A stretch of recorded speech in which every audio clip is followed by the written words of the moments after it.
Jangan pernah menyimpulkan bahwa Allah akan mengabaikan seakan-akan tertutup peluang surga. Kalau berada di posisi itu artinya sedang dikuasai oleh pengaruh setan. Karena hanya setan yang menyimpulkan saya salah. Dan bahkan sebagian menyimpulkan kayaknya dosanya sudah terlampau banyak deh. La taqnatu min rahmatillah. Jangan pernah putus asa untuk mendapatkan rahmat Allah Subhanahu wa taala. Karena itu ketika Allah mencintai seorang hamba, yang pertama diberikan itu menggugurkan dosanya, menghilangkan kebiasaan buruknya. Itulah rahmat Allah yang sempurna yang diberikan pada seorang hamba. Dengan rahmat itu gugur dosa-dosa. Belum selesai. Jadi aminnya simpan dulu. Jadi puncak rahmat Allah itu, puncak kasih Allah itu, ternyata saat diberikan kepada seorang hamba, itu bentuknya bukan dunia. Bukan harta, bukan kedudukan, juga bukan pengetahuan. Puncak rahmat Allah ketika diberikan pada seorang hamba, itu adalah ampunan dari dosa-dosa. Karena itulah ketika seorang hamba merasa berlumur dosa, sehingga menyimpulkan rasanya itu agak jauh dari surga. Rasanya malu untuk minta ampun sama Allah karena merasa banyak dosa begitu terkumpul. Dalam situasi itu, sifat Allah yang sempurna rahmatnya disebut Rahman. Sempurna kasihnya disebut Rahim. Itu menegaskan kembali kepada hamba yang menyimpulkan tadi, supaya tidak putus asa untuk mendapatkan rahmat Allah. Itu ada di Quran surah ke-39 Az-Zumar di ayat ke-53. Qul ya ibadiyalladzina asrafu ala anfusihim. Qul firaukan Muhammad SAW. Jadi terjemahan sekarang agak mulai bergeser. Kalau dulu katakan, sekarang viral kan. Karena orang sekarang manusia akhir zaman senang yang viral-viral. Kalau sudah viral, di-share, like, and subscribe. Baik, jadi tinggal like ayat ini, share, kemudian subscribe. Qul firaukan Muhammad SAW. Ya ibadiyalladzina asrafu ala anfusihim. Duhai hamba-hambaku semua tanpa kecuali. Jadi di sini menggunakan kata alladzina, disebutkan sebanyak 1080 kali dalam Al-Quran. Dan itu mencakup semua aspek dan gender terkait manusia. Mau laki-laki, perempuan, besar, kecil, tua, muda, sepanjang bernama manusia, pasti punya potensi berbuat salah. Gitu ya. Jadi tidak ada yang sempurna. Tidak ada yang sempurna. Sepanjang manusia, bukan nabi, bukan rasul, yang punya sifat maksum, dijaga dari salah, itu berpotensi berbuat salah. Jadi percuma kalau mencari kesalahan orang lain, Bu. Kalau suami ibu pernah salah, berarti suami ibu manusia. Kalau ibu ingin mengharapkan pasangan yang tak pernah salah, silahkan nikah sama malaikat. Ada banyak pilihan. Malaikat Israel ada. Kan di antara makhluk Allah yang tidak pernah salah cuma malaikat kan? Ya, tahu dari mana ya? Ya. Quran surah 66 ayat yang ke-6. La ya'sunallaha ma amarahum wa yas'aluna ma yu'marun. Malaikat itu dicipta oleh Allah dari cahaya bahannya, materinya cahaya takwa. Takwa itu sifat selalu baik. Jadi malaikat tidak pernah kenal maksiat, tak kenal salah. Dan mengerjakan tugas sesuai dengan tupoksi. Karena itu ibu cari keterangan, pernahkah malaikat Jibril korupsi ayat? Nggak akan ditemukan. Pasti sempurna. Itu sifat malaikat.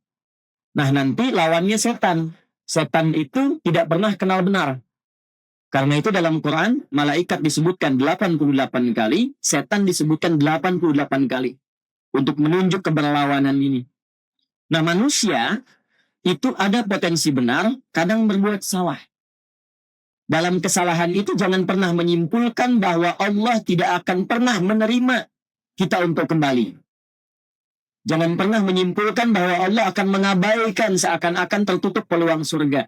Kalau berada di posisi itu artinya sedang dikuasai oleh pengaruh setan. Karena hanya setan yang menyimpulkan saya salah. Itu poinnya. Nah di titik itu pun Allah dengan kasihnya yang dalam itu masih memberikan keadilannya untuk menyelamatkan hambanya. Jangan sampai berada dalam situasi yang dikuasai oleh setan. Maka diturunkanlah kemudian ayat ini pada Rasulullah SAW. Qul ya ibadiyalladzina asrafu ala anfusihim. Muhammad SAW firalkan kepada hambaku yang merasa banyak bersalah. Dan bahkan sebagian menyimpulkan kayaknya dosanya sudah terlampau banyak deh. La taqnatu min rahmatillah. Jangan pernah putus asa untuk mendapatkan rahmat Allah Subhanahu wa taala. Rahmat di situ artinya ampunan. Dari mana taunya? Teruskan ayatnya. Innallaha yaghfirud dzunuba jami'a. Sungguh aku tegaskan, Allah akan mengampuni semua dosa apapun yang pernah dikerjakan sebelum nyawa sampai di tenggorokan. Nah, pertanyaan saya, kenapa saya buka dengan rahmat? Ibu kalau masuk masjid, doanya bacanya apa? Allahumma ftahli abwaba rahmat. Ya, baik yang di dalam masjid, juga yang di luaran, ya, saat ini insya Allah terdengar suara saya. Saat kita memasuki masjid, melangkahkan kaki apa? Kanan kan? Baik, lalu doa yang dibacakan, Allahumma ftahli abwaba. Ya Allah, mohon bukakan pintu-pintu rahmatmu untukku. Nah, pintu tertingginya itu ampunan dari dosa. Karena itu ketika Allah mencintai seorang hamba, yang pertama diberikan itu menggugurkan dosanya, menghilangkan kebiasaan buruknya. Itu ada di Quran surah kedua Al-Baqarah di ayat 222 di ujungnya. Innallaha yuhibbut tawwabin. Sungguh Allah sangat mencintai orang yang senantiasa mengoreksi diri untuk terus menjadi orang baik. Bentuknya tawab. Tawab itu sudah tahu salah, kadang dikerjakan lagi. Sudah tahu salah, kadang dikerjakan lagi. Gibah itu salah tidak, Bu? Salah. Tapi masih kadang didiskusikan kan? Oh ya, kan? Saya enggak Ustadz, bagus. Enggak kayak ibu itu tuh. Nah, kan? Nyambungnya.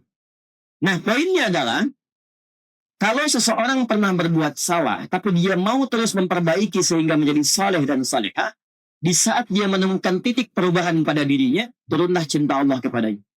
Kalau cinta Allah sudah turun, maka terjaga dia dari ujung kepala sampai ujung kakinya untuk selalu bersikap dalam kebaikan. Itulah rahmat Allah yang sempurna yang diberikan pada seorang hamba. Dan itu tiada lain tempatnya kecuali di masjid. Di mana? Di masjid. Nah, di dalam masjid itulah kita membuka, kemudian melangkahkan kaki kanan, mengucapkan Allahumma ftahli abwaba rahmatik. Ini penting saya sampaikan, supaya masuk keluar masjid itu ada perbedaan. Kalau kita paham tentang doa ini, maka jangan disia-siakan ketika masuk. Ustadz belum datang, acara belum dimulai, Anda sudah ada di dalam, sholat 2 rakaat, duduk, koreksi diri, muhasabah. Jadi begitu kemudian keluar, terjadi perubahan. Itulah berkahnya masjid. Makanya ibu kalau nggak percaya, masuk masjid itu tenang. Tenang sekali. Coba tadi saat masuk kan, rasanya beda kan dengan masuk rumah sendiri. Tenang. Duduk nyender ke tiang, dekat AC, tidur aja. Itu poinnya. Yang ingin saya katakan, pertemuan ini, dan kapanpun ibu memiliki kegiatan di masjid, di pengajian apapun, itu ciri keberhasilannya ketika kembali dari masjid, keluar dari masjid, keluar dari tempat mengaji, terjadi perubahan pada diri kita masing-masing. Menjadi lebih baik lagi. Like and subscribe.